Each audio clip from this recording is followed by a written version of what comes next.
Okay, good evening, everyone. Thank you for joining us in tonight's Hachaim share. We're in Parshat Noach, Perek Yud Aleph, Pasuk Aleph.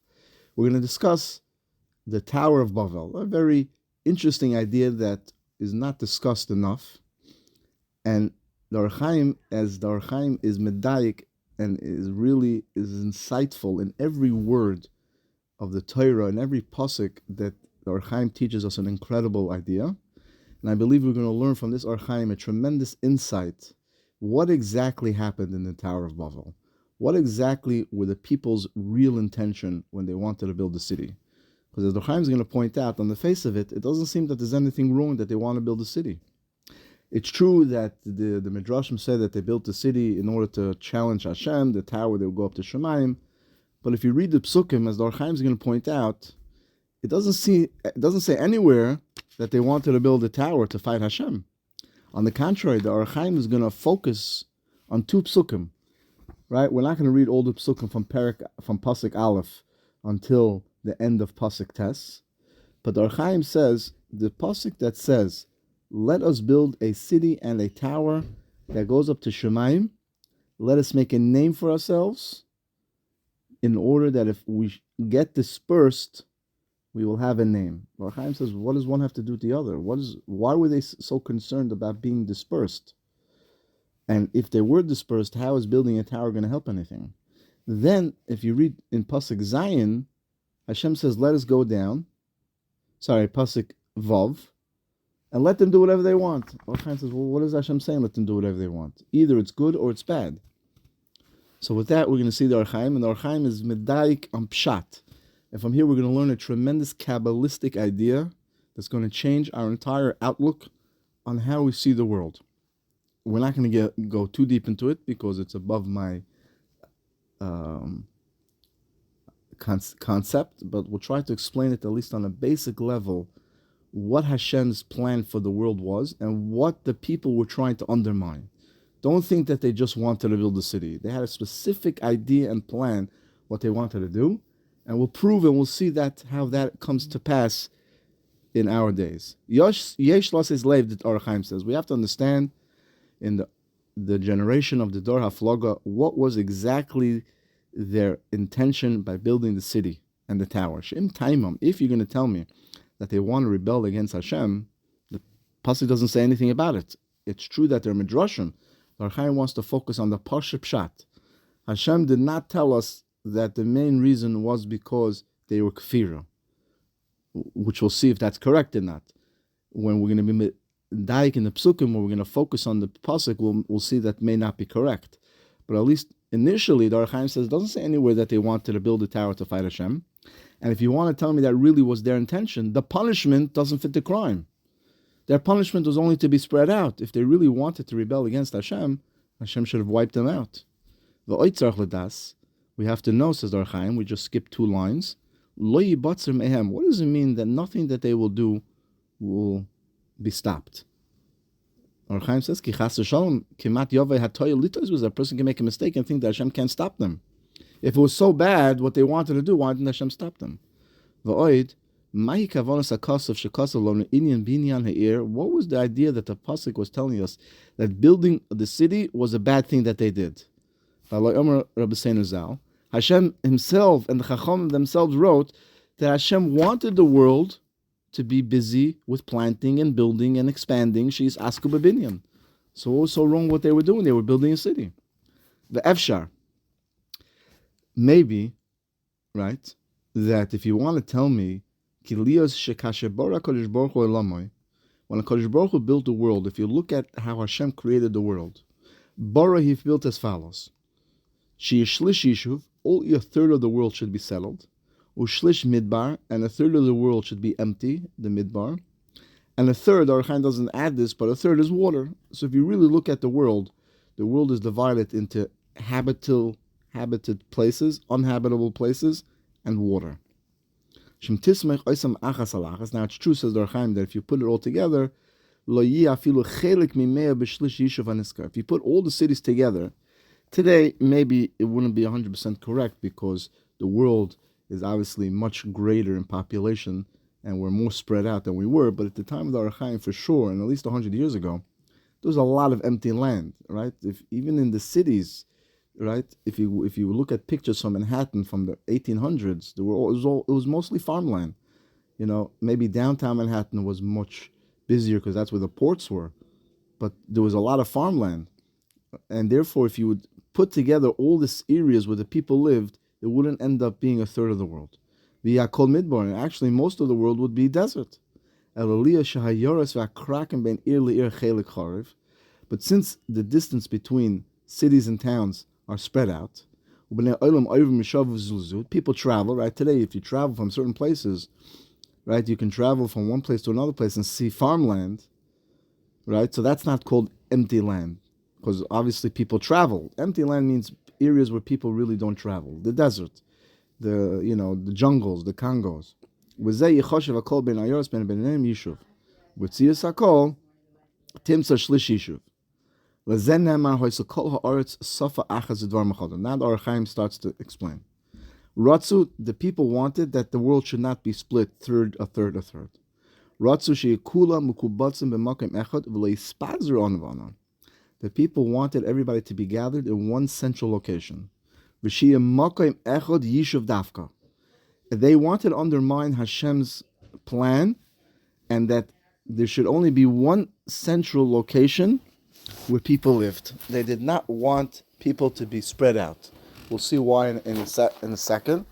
And the Hachaim is going to teach us, as we mentioned, a very important Kabbalistic idea of why Hashem wanted it that way. Why did Hashem want the world to be spread out a third, and that the people should be spread out in different areas of the world?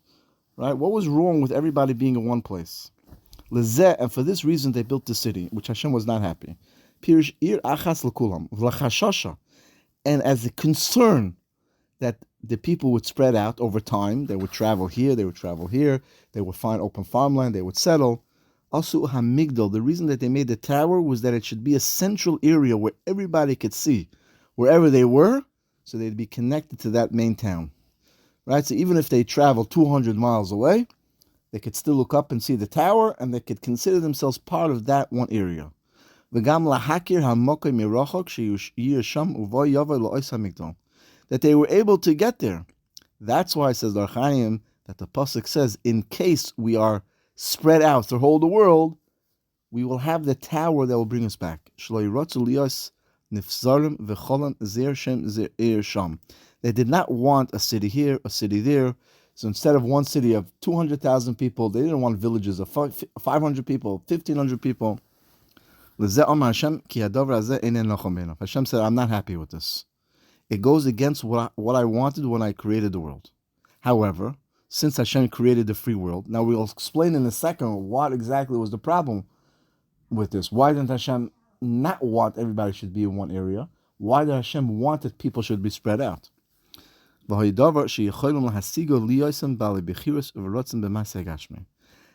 Hashem gave everybody free world, this was something that they could do. They could do something against the nature of what Hashem created. Right? Today we see, unfortunately, that people do the opposite in a very open way of what Hashem designed the world.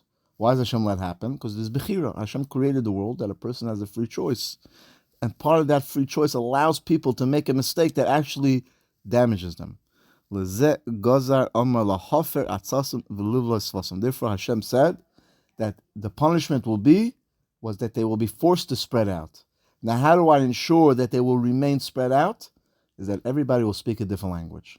If everybody speaks a different language, then they will be forced to live in different areas. Now, we'll see how that changed in the last 100 years and how that is affected, right? And how that is very important to be as a Mashiach. And also you see that English was for a big time. Everybody knows the word English. Why? They want the world to be one again, which is not what Hashem wants. That this is what Hashem wanted. Hashem wanted the whole world to be filled. This is what I wanted to focus on. There's a tremendous secret here to those that know Kabbalah. To cut off the samplings. If you look at the world, there are different areas of the world that people excel on certain things. Right? In Russia, people are genius in mathematics and engineering. In Germany, they are precise. They're incredible in manufacturing. Right? They can build good items. In China, they have cheap labor. They work hard. Right? In Japan, they're intelligent. In France, they're artistic. In different countries in the world, each country has a different hashpah. And Hashem created the world in that way that Hashem wanted to send different hashpahs into the world that Klal Yisrael can have a connection. Right? If you look at throughout the world, Klal Yisrael, one of the things we had to do was go from world to world. From country to country, because each country has a unique nitzitz, a unique spark that we have to be able to take out. And if you look at, for example, the different Torahs from the different Talmidei Chachamim of every country, they were different, right? You had the Rishonim from Spain, you had the Rishonim from France, you have the early Rishonim from Italy, you have the Achronim from France, you have the Achronim from Eretz Yisrael, you have the Achronim from Russia, you have the Achronim from Poland, you have the Torah of Hasidus is very different than the Torah of the Vilna Gaon, because they came from different areas, right? This all culminated in the Kibbutz HaGolius. Now in the United States, you have all the hashpahs together. Hence, the United States is called a melting pot. You have people from all over the world that came to one area. Why? Because in order to make it easier for us to finalize all the different hashpahs that we need to take out, Hashem brought all the people from all over the world into the United States.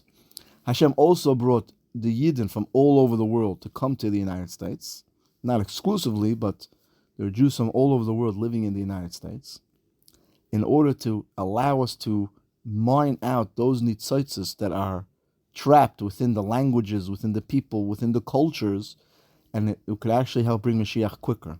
And one of the proofs of this is that you see that one of the things in the last 30 years that has happened in the Torah world is people have become specialists. Right? People become specialists in this Torah, in that halacha, in that sugya. That because is that we're all coming and we're taking out from different halakim, different nitzots that have been gathered throughout the world and brought into the United States.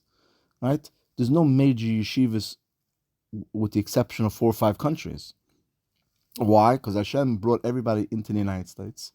He brought everybody here in order that we should take from all the nitzots, from all the cultures of the world, the languages of the world, right? Every language can be found in the United States. Some places more than others, but that allows us to bring forth whatever remaining sparks are here. And the way Hashem set up the world up until that point was that every country has this hashpah. By preventing that happening, you're cutting off the source of that country to flourish, because you don't want people to be there. You don't want people to inhabit. As we learned in last week's Parshat, that Hashem didn't bring the rain until He created Adam, because there will be nobody to daven. Every country has its unique properties that's unique to them. And Memela, Hashem said, you are preventing that by building the tower. I'm going to destroy the tower, and I'm going to set up the world now in a motion, right? That everybody should be allowed to travel where they want, and to ensure that they stay there, they'll have different languages. So you'll ask, so why don't they have different language to start with? The answer is because that would then prevent bechira, free will, of not undermining what Hashem wanted to create. So now we see that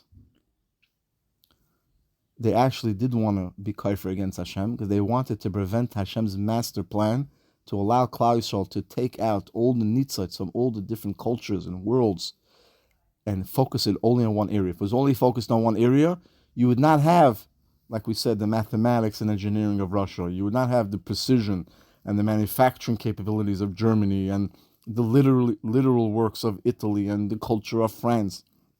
All right? All those things are living off the sparks of Kedusha. And that is what Hashem wants us to mine, to bring out so Mashiach could come. And the way to make it even faster was to bring everybody into the United States. As Hachaim famously said, that the last place of Golus will be in the United States. and so shall be. B'mheir b'yameinu. Amen. Salam.